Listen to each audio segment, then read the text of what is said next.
D gang charge ಶೀಟ್ನಲ್ಲಿ ಮತ್ತಷ್ಟು ಸ್ಫೋಟಕ ಮಾಹಿತಿ ಬರ್ತಾ ಇದೆ. ಶೆಡ್ಗೆ ಪವಿತ್ರ ಕರೆಸಿ ರೇಣುಕಾಗೆ ದರ್ಶನ್ ಹೊಡೆಸಿದ್ರಂತೆ. ಬಾ ಹೊಡೆದು ನಿನ್ನ ಕೋಪ ಕಡಿಮೆ ಮಾಡ್ಕೋ ಅಂತ ದಾಸ ಹೇಳಿದ್ರಂತೆ.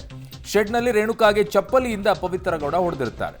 ಸೊ ಕಿಲ್ಲರ್ಸ್ ಗ್ಯಾಂಗ್ನ ಸಾಕ್ಷ್ಯವನ್ನ ಹೇಳ್ತಾ ಇದೆ ಪಟ್ಟಣಗೆರೆ ಶೆಡ್ನ ಮಣ್ಣು.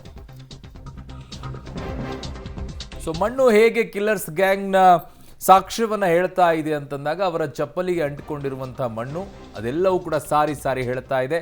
ದರ್ಶನ್ ಶೂಸಿಗೂ ಕೂಡ ಅಂಟಿಕೊಂಡಿರುವಂತಹ ಮಣ್ಣು ಸಾಕ್ಷಿಯನ್ನ ಹೇಳ್ತಾ ಇದೆ. ಹೇಗೆ ಇಲ್ಲಿದೆ ನೋಡಿ ವರದಿ. ಬಾ ಅವನಿಗೆ ಹೊಡೆದು ನಿನ್ನ ಕೋಪ ಕಡಿಮೆ ಮಾಡ್ಕೋ, ಪವಿತ್ರ ಗೌಡಗೆ ಕರೆ ಮಾಡಿ ಶೆಡ್ಗೆ ಕರೆಸಿಕೊಂಡಿದ್ದ ದರ್ಶನ್. ಪಟ್ಟಣಗೆರೆ ಶೆಡ್ನಲ್ಲಿ ರೇಣುಕಾಸ್ವಾಮಿ ಘನಘೋರ ಕೊಲೆ ಪ್ರಕರಣದಲ್ಲಿ ಚಾರ್ಜ್ ಶೀಟ್ನ ಮತ್ತಷ್ಟು ಸ್ಫೋಟಕ ಮಾಹಿತಿಗಳು ಬಹಿರಂಗಗೊಂಡಿದೆ. ಜೂನ್ 8ನೇ ತಾರೀಕು ಪವಿತ್ರ ಗೌಡಗೆ ಕರೆ ಮಾಡಿದ ದರ್ಶನ್ ಪಟ್ಟಣಗೆರೆ ಶೆಡ್ಗೆ ಬರುವಂತೆ ಹೇಳಿದ್ರು. ಬಾ ಹೊಡೆದು ಕೋಪ ಕಡಿಮೆ ಮಾಡ್ಕೋ, ಬಾ ಬುದ್ಧಿ ಕಲಿಸಿ ನಿನ್ ಕೋಪ ಕಡಿಮೆ ಮಾಡ್ಕೋ ಅಂತ ಪವಿತ್ರ ಗೌಡಗೆ ಕರೆ ಮಾಡಿ ಕರೆಸಿಕೊಳ್ಳಲಾಗಿತ್ತು. ಶೆಡ್ಗೆ ಬಂದ ಪವಿತ್ರ ಗೌಡ ರೇಣುಕಾಸ್ವಾಮಿಯನ್ನ ನೋಡಿ ಹೌಹಾರಿದ್ಲು. ತನ್ನ ಚಪ್ಪಲಿ ತೆಗೆದು ರಕ್ತ ಸೋರ್ತಾ ಇದ್ದ ರೇಣುಕಾಸ್ವಾಮಿಗೆ ಪವಿತ್ರ ಹೊಡೆದಿದ್ಲು. ಈ ವೇಳೆ ದರ್ಶನ್ ಕೂಡ ಪವಿತ್ರ ಗೌಡ ಚಪ್ಪಲಿನ ತೆಗೆದುಕೊಂಡು ರೇಣುಕಾಸ್ವಾಮಿಗೆ ಹಲ್ಲೆ ಮಾಡಿದ್ದಾಗಿ ಚಾರ್ಜ್ ಶೀಟ್ನಲ್ಲಿ ಉಲ್ಲೇಖ ಆಗಿದೆ. ದರ್ಶನ್ ಪವಿತ್ರ ಫೋನ್ ಸಂಭಾಷಣೆ ಜೂನ್ 8ನೇ ತಾರೀಕು ಸಂಜೆ 4:03 ಆಗಿದೆ. ಪವಿತ್ರ ಗೌಡಗೆ ಕಾಲ್ ಮಾಡಿದ್ದ ದರ್ಶನ್. ಪಟ್ಟಣಗೆರೆ ಶೆಡ್ಗೆ ಕರೆದೊಯ್ಯೋದಕ್ಕೆ ದರ್ಶನ್ 6 ಸೆಕೆಂಡ್ನ ಫೋನ್ ಕಾಲ್ ಮಾಡಿರೋದು ಗೊತ್ತಾಗಿದೆ. ನಿನ್ಗೆ ಕಾಟ ಕೊಡ್ತಾ ಇದ್ದವನನ್ನ ಎತ್ತಾಕೊಂಡು ಬಂದಿದ್ದೀವಿ, ಪಟ್ಟಣಗೆರೆ ಶೆಡ್ ಹತ್ರ ಬಾ, ಪವಿತ್ರ ಗೌಡಗೆ ಕರೆ ಮಾಡಿದಂತಹ ದರ್ಶನ್ ಈ ರೀತಿಯಾಗಿ ಹೇಳಿದ್ರು. ರೇಣುಕಾಸ್ವಾಮಿಯನ್ನ ನೋಡ್ತಾ ಇದ್ದ ಹಾಗೆ ಪವಿತ್ರ ಕೆಂಡ ಮಂಡಲರಾಗಿದ್ಲು. ನಿನ್ನ ಮುಗಿಸೋಕ್ ಕಾಯ್ತಾ ಇದೆ, ನನಗೆ ಅಶ್ಲೀಲ ಮೆಸೇಜ್ ಕಳಿಸ್ತೀಯಾ, ಬೆತ್ತಲೆ ಫೋಟೋ ಕಳಿಸಿ ಮುಜುಗರ ಮಾಡ್ತೀಯಾ, ದುಡ್ಡು ಕೊಟ್ಟು ಸಾಕ್ತೀನಂತೀಯಾ ಅಂತ ಮನೆ ಬಂದಂತೆ ಹೊಡೆದಿದ್ಲು. ರೇಣುಕಾಸ್ವಾಮಿಗೆ ಪವಿತ್ರ ಥಳಿಸಿದ ಬಳಿಕ ಪವಿತ್ರ ಕಾಲಿಗೆ ಬೀಳುವಂತೆ ದರ್ಶನ್ ಆದೇಶ ಆಗಿತ್ತು. ಆಗ ತಪ್ಪಾಯಿತು ಅಂತ ಪವಿತ್ರ ಕಾಲಿಗೆ ಬಿದ್ದು ರೇಣುಕಾಸ್ವಾಮಿ ಪ್ರಾಣ ಭಿಕ್ಷೆ ಬೇಡಿದ್ದ. ಆದ್ರೆ ಪವಿತ್ರ ಗೌಡಳ ಮನಸ್ಸಲ್ಲಿ ಇನ್ನೂ ಕೋಪ ಕರಗಿರ್ಲಿಲ್ಲ. ಹೀಗಾಗಿ ಇವರನ್ನ ಜೀವಸಹಿತ ಉಳಿಸ್ಬೇಡಿ ಅಂತ ಪವಿತ್ರ ಗೌಡ ಹೇಳಿದ್ಲು. ಪೊಲೀಸರು ಮನೆ ಹತ್ರ ಬರಬಹುದು, ಏನೇ ಕೇಳಿದ್ರು ನಂಗೆ ಗೊತ್ತಿಲ್ಲ ಅಂತ ಹೇಳು, ಪವಿತ್ರಾಗೆ ಕರೆ ಮಾಡಿ ಹೇಳಿದ್ದ ದರ್ಶನ್. ಇನ್ನು ಜೂನ್ 8ನೇ ತಾರೀಕು ಪವಿತ್ರ ಗೌಡಗೆ ಕರೆ ಮಾಡಿ ಶೆಡ್ಗೆ ಬರುವಂತೆ ಹೇಳಿದ ದರ್ಶನ್ ರೇಣುಕಾಸ್ವಾಮಿ ಹತ್ಯೆಯಾದ ಮಾರನೇ ದಿನ ಯಾವುದೇ ಕರೆ ಮಾಡಿರಲಿಲ್ಲ. ಜೂನ್ 9ನೇ ತಾರೀಕು ದರ್ಶನ್ ಪವಿತ್ರ ಗೌಡಗೆ ಕರೆ ಮಾಡಿರಲಿಲ್ಲ.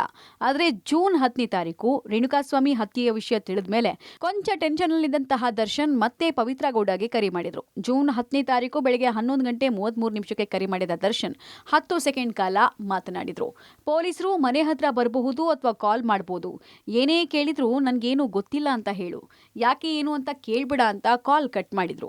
ಏನಾಗ್ತಾ ಇದೆ ಅಂತ ಗೊತ್ತಾಗದ ಪವಿತ್ರ ಗೌಡ ದರ್ಶನ್ ಮಾತಿಗೆ ಓಕೆ ಆಯ್ತು ಅಂದಿದ್ಲು. ಬಳಿಕವೇ ಮೈಸೂರಿನ ರಾಡಿಸನ್ ಹೋಟೆಲ್ನಲ್ಲಿ ನಟ ದರ್ಶನ್ ಬಂಧನವಾಗಿತ್ತು.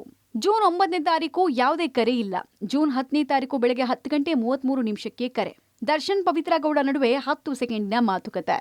ಪೊಲೀಸರು ಮನೆ ಹತ್ರ ಬರಬಹುದು ಅಥವಾ ಕಾಲ್ ಮಾಡಬಹುದು, ಏನೇ ಕೇಳಿದ್ರು ನಂಗೆ ಗೊತ್ತಿಲ್ಲ ಅಂತ ಹೇಳು, ಯಾಕೆ ಏನು ಅಂತ ಕೇಳ್ಬೇಡ ಅಂತ ಕಾಲ್ ಕಟ್ ಮಾಡಿದ್ದ ದರ್ಶನ್. ರೇಣುಕಾಸ್ವಾಮಿಯನ್ನ ನೋಡಿದಂಥ ದರ್ಶನ್ ಪವಿತ್ರಗೆ ಒಂದು ಆಫರ್ ಅನ್ನ ಮಾಡ್ತಾನೆ. ನಿನಗೆ ಎಷ್ಟು ಸೇಡ್ ಇದೆ, ಎಷ್ಟು ಕೋಪ ಇದೆ ಆತನ ಮೇಲೆ ತೀರಿಸ್ಕೊ ಅಂತೇಳಿ ಹೇಳುವಂಥದ್ದು. ಅದಾದ ಬಳಿಕ ಪವಿತ್ರ ಗೌಡ ತನ್ನ ಚಪ್ಪಲಿಯನ್ನು ತೆಗೆದು ರೇಣುಕಾಸ್ವಾಮಿ ಮೇಲೆ ಮಾರಣಾಂತಿಕವಾಗಿ ಹಲ್ಲೆ ಮಾಡ್ತಾಳೆ. ಜೊತೆಗೆ ಆತನನ್ನು ಹತ್ಯೆ ಮಾಡಲಿಕ್ಕೆ ಒಂದು ಪ್ರಚೋದನೆಯನ್ನು ಕೂಡ ಮಾಡ್ತಾಳೆ ಅಂತೇಳಿ ದೋಷಾರೋಪ ಪಟ್ಟಿಯಲ್ಲಿ ಪೊಲೀಸರು ಉಲ್ಲೇಖವನ್ನು ಮಾಡಿರೋಂಥದ್ದು. ಒಟ್ಟಿನಲ್ಲಿ ಪವಿತ್ರ ಗೌಡ ಮತ್ತು ದರ್ಶನ್ ಇಡೀ ಪ್ರಕರಣದಲ್ಲಿ ಯಾವ ರೀತಿಯಲ್ಲಿ ಪಾತ್ರ ಇದ್ರು, ಜೊತೆಗೆ ಅವರ ಕೆಲಸಗಳು ಯಾವ ರೀತಿ ಇತ್ತು ಅನ್ನೋದ್ರ ಬಗ್ಗೆ ಈಗ ಎಸ್ಟಾಬ್ಲಿಷ್ ಕೂಡ ಆಗಿರುವಂಥದ್ದು. ದರ್ಶನ್ ಅಂಡ್ ಗ್ಯಾಂಗ್ ವಿರುದ್ಧ ಸಾಕ್ಷ್ಯ ನುಡಿದ ಮಣ್ಣು. ಅಚ್ಚರಿಯಾದ್ರೂ ಇದು ದೇಶದಲ್ಲೇ ಮೊದಲ ಸ್ಪೆಷಲ್ ಕೇಸ್. ಚಾರ್ಜ್ ಶೀಟ್ನಲ್ಲಿ ಮಣ್ಣು ಸಾಕ್ಷ್ಯವಾದ ರೋಚಕ ಡೀಟೇಲ್ಸ್. ದರ್ಶನ್ ಅಂಡ್ ಗ್ಯಾಂಗ್ ವಿರುದ್ಧ ತನಿಖಾಧಿಕಾರಿಗಳು 231 ಸಾಕ್ಷಿಗಳನ್ನು ಸಂಗ್ರಹಿಸಿದ್ದಾರೆ. ಇದರಲ್ಲಿ ಪಟ್ಟಣಗೆರೆ ಶೆಡ್ನ ಮಣ್ಣು ಕೂಡ ಸಾಕ್ಷಿ ಹೇಳಿದೆ. ರೇಣುಕಾಸ್ವಾಮಿ ಹತ್ಯೆಯ ದಿನ ದರ್ಶನ್, ವಿನಯ್, ರಾಘವೇಂದ್ರ ಧರಿಸಿದ್ದ ಶೂ, ನಾಗರಾಜ್ ಧರಿಸಿದ್ದ ಚಪ್ಪಲಿಗೆ ಅಂಟಿದ್ದ ಮಣ್ಣನ್ನ ಪೊಲೀಸರು ಸಂಗ್ರಹಿಸಿದ್ರು. ಶೂ, ಚಪ್ಪಲಿಗಳ ಮಣ್ಣಿನ ಜೊತೆಗೆ ಪಟ್ಟಣಗೆರೆ ಶೆಡ್ನ ಮಣ್ಣನ್ನ ಕೂಡ ಪರೀಕ್ಷೆಗೆ ರವಾನಿಸಲಾಗಿತ್ತು. ಕೃಷಿ ವಿಜ್ಞಾನ ಕೇಂದ್ರದ ವರದಿಯಲ್ಲಿ ಶೆಡ್ ಮಣ್ಣು ಮತ್ತು ಶೂ, ಚಪ್ಪಲಿಯಲ್ಲಿ ಸಿಕ್ಕ ಮಣ್ಣು ಒಂದೇ ಎಂದು ಸಾಬೀತಾಗಿದೆ. ಮಣ್ಣಿನ ರಿಪೋರ್ಟ್ ಪಡೆದು ಕೊಲೆ ಕೇಸೊಂದರಲ್ಲಿ ಚಾರ್ಜ್ ಶೀಟ್ ಹಾಕಿರುವ ಪ್ರಕರಣ ದೇಶದಲ್ಲೇ ಇದೇ ಮೊದಲನೇದಾಗಿದೆ. ಈ ಬಗ್ಗೆ ಪೊಲೀಸರು ಚಾರ್ಜ್ ಶೀಟ್ನಲ್ಲಿ ಉಲ್ಲೇಖಿಸಿದ್ದಾರೆ.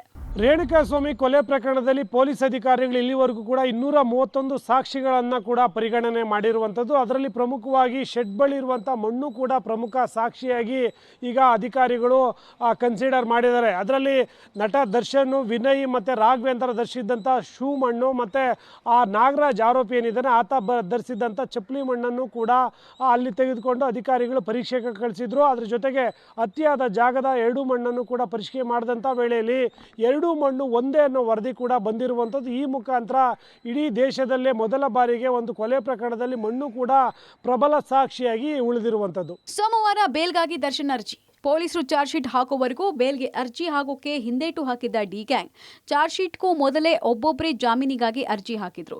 ಇದೀಗ ಕೇಸ್ನಲ್ಲಿ ಚಾರ್ಜ್ ಶೀಟ್ ಸಲ್ಲಿಕೆ ಬಳಿಕ ಮೊದಲ ಬಾರಿಗೆ ದರ್ಶನ್ ಜಾಮೀನಿಗೆ ಅರ್ಜಿ ಸಲ್ಲಿಸಲಿದ್ದಾರೆ. ಸಾಲು ರಜೆ ಹಿನ್ನೆಲೆಯಲ್ಲಿ ಸೋಮವಾರ ದರ್ಶನ್ ಜಾಮೀನಿಗಾಗಿ ಅರ್ಜಿ ಸಲ್ಲಿಸಬಹುದಾಗಿದೆ.